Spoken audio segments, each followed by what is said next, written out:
July 2nd, 2026. Buckle up, we've got an FBI director bag holding Bitcoin stock, and it only gets better from there. Real quick, today's sponsor is Compete Token, the gaming crypto that actually has real games behind it. Links in the description. The FBI director secretly bought MSTR, and it absolutely nuked 44%. Kash Patel dropped somewhere between $100,000 and $250,000 into strategy stock back on November 21st, 2025. Then he decided the StockX's 45-day disclosure deadline was more of a suggestion and quietly amended his filing months late in May. And it gets worse. Strategy stock has since crashed 44% to $100 and change, meaning our top cop is staring at up to $110,000 in unrealized losses on a company that is a registered US government contractor. Inadvertent omission, they said. Sure, somewhere, Michael Saylor is checking his phone. Speaking of pain, Bitcoin just wrecked every short in 24 hours. Bitcoin blasted past $62,000 for the first time in over a week after the US June jobs report came in at a brutal 57,000 jobs versus expectations of 114,000.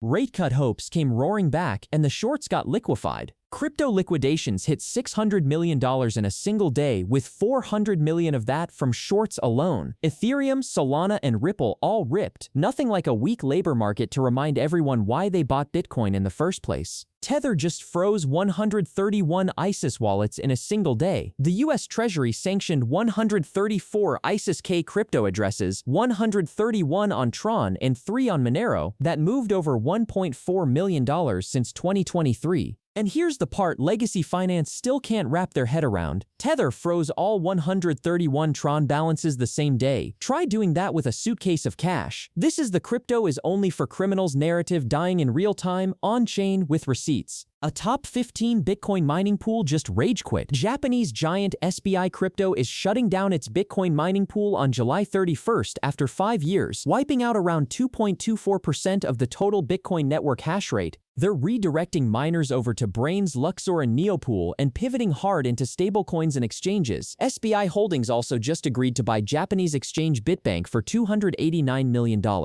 Translation: the smart money in Japan sees more upside in stablecoin rails than in ASICs. That's a plot twist. A company just IPO'd on the New York Stock Exchange and on Solana on the same day. Securitize hit the NYSE Thursday under ticker CCZ through a Cantor Fitzgerald SPAC merger and popped over 8% to $12 and change. At the exact same time, they tokenized $266 million of that same common stock on Solana and Avalanche. Not a synthetic wrapper, not an offshore shadow token. The real shares, on-chain, issuer-sponsored. The CEO called it a blueprint for every public company. He's not wrong. A globally systemic important bank just went straight to USDC. Standard Chartered became the first mega bank on Earth to let institutional clients mint and redeem USDC directly through the bank. No separate Circle account, no middleman. It's rolling out first in Dubai and going global from there. Circle stock ripped 9% to $67 and change on the news. Remember when banks were going to kill crypto? They're now the ones running the on-ramps. Finally, Robinhood just launched its own blockchain with tokenized NVIDIA stock on it. Robinhood Chain is an Arbitrum-powered Ethereum Layer 2 built for AI agent trading with tokenized NVIDIA and Apple shares that you can actually use as DeFi collateral. There's also Robinhood Earn, letting users lend the USDG stablecoin at around 7%. Head stock ripped 8% to $108, up 20% on the month. The same app that couldn't let you buy GameStop now has its own chain. What a timeline. Metaplanet's Bitcoin bag is now down $1.5 billion.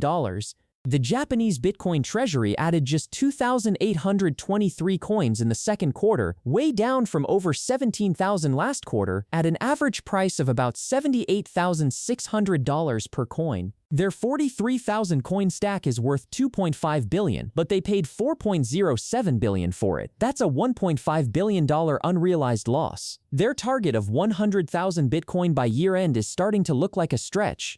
Diamond hands or diamond regrets, we'll see. Tokenized stocks just got real voting rights. Ondo Finance partnered with Broadridge to bring proxy voting to over 250 tokenized securities, including the BlackRock iShares S&P 500 ETF and Micron. The tokenized equities market has exploded from $1 billion in March to $1.67 billion, with nearly 181,000 unique holders. These are the first US custodial tokenized stocks with actual shareholder rights baked in. Every gatekeeper who said, yeah, but it's just a token, you don't own anything, this one's for you. And finally, a wannabe sailor just rage quit Bitcoin for AI. Nasdaq-listed K-Wave Media completely liquidated its Bitcoin treasury, sold its last 88 coins in May, and is now raising $250 million to pivot into AI infrastructure. This is the same company that lined up $1 billion in financing capacity to buy 10,000 Bitcoin. Shares are trading near 16 cents, delisting risk is very real, and they're rebranding to Talavar Technologies. Playing the sailor game on hard mode when you're not actually sailor is a bold strategy. It did not pay off. Quick reminder, today's sponsor is Compete Token, links in the description. That's your crypto news for today. See you tomorrow.